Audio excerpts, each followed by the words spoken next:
Ito yung kagandahan dito minsan mga sadik sa mga beachfront pag maraming puno. So marami kayong pwedeng paglagyan ng tent nyo na makokoberan. At kagandahan din dito is pag mainit yung hangin hindi ganon kasakit sa balat. Kasi maraming puno na pwede mag-cover sa inyo kagaya nyan.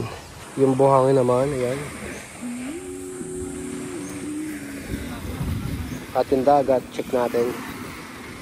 So yung buhangin niya parang corals. Hindi siya pino, pero parang corals yun. Durug-durug na corals. Ayan. Damn.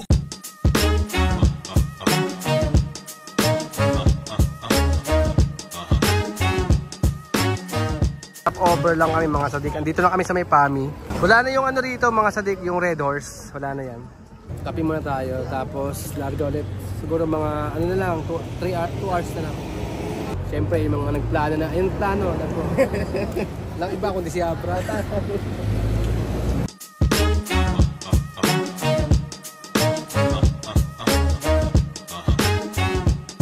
Madaling araw. Pagas muna, tapos batsi ulit. Ay, sorry. O, isang bagsak. Sheesh!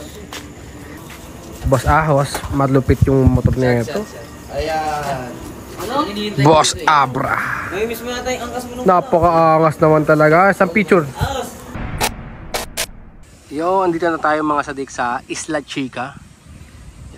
Napaka-solid rin dito. Napakaganda ng paligid. Gawa nga ng cover siya ng mga puno. Yan o. Diba? Napaka-solido. Simanong. Alright. Andun yung mga tropa natin. Puntahan natin yan. Ito yung nakuha naming cottage, 700 pesos. Malaki. Siguro kung makakasya dito, 16 kasi kami lahat eh. Ito 700 lang rin to. Yan, pwede na kayo dito. Tapos, all the way na kagad yung kanilang dagat. Ang ganda mga sadik oh. Kung pupunta kayo dito, ito yung pinakamagandang pwesto. Yan.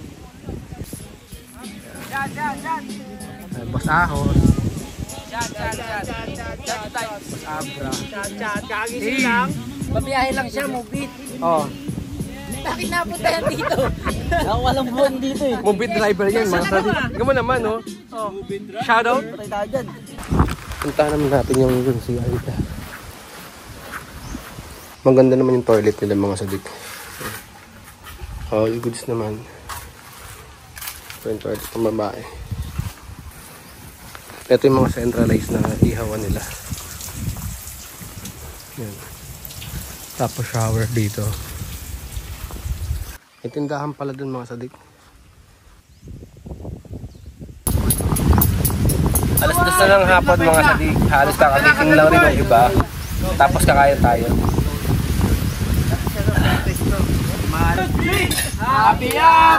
Happy birthday sa'yo ang manok. Uy, natuloy. Buti pa yung aso natuloy. Swimming. Hey! Ayoko be. Pakipot ba isa? Ayoko be. Iihi ka lang bilang. Tinatabunan pa eh. Ha? Tinatabunan pa. Oo, ayun. Lakad muna kami dito sandali para mag-picture-picture mga sadik. Ang entrance is 120 at ang cottage is nagre-range siya 700 pataas. May overnight sila, pwede kayong mag-car camping or moto camping dito sa part na to. At yan, dito lang yan sa may Isla Chica, Pagbilao, Quezon. So all goods in the hoods pa rin mga sadik. Ayan, andun yung parking nila. Damn.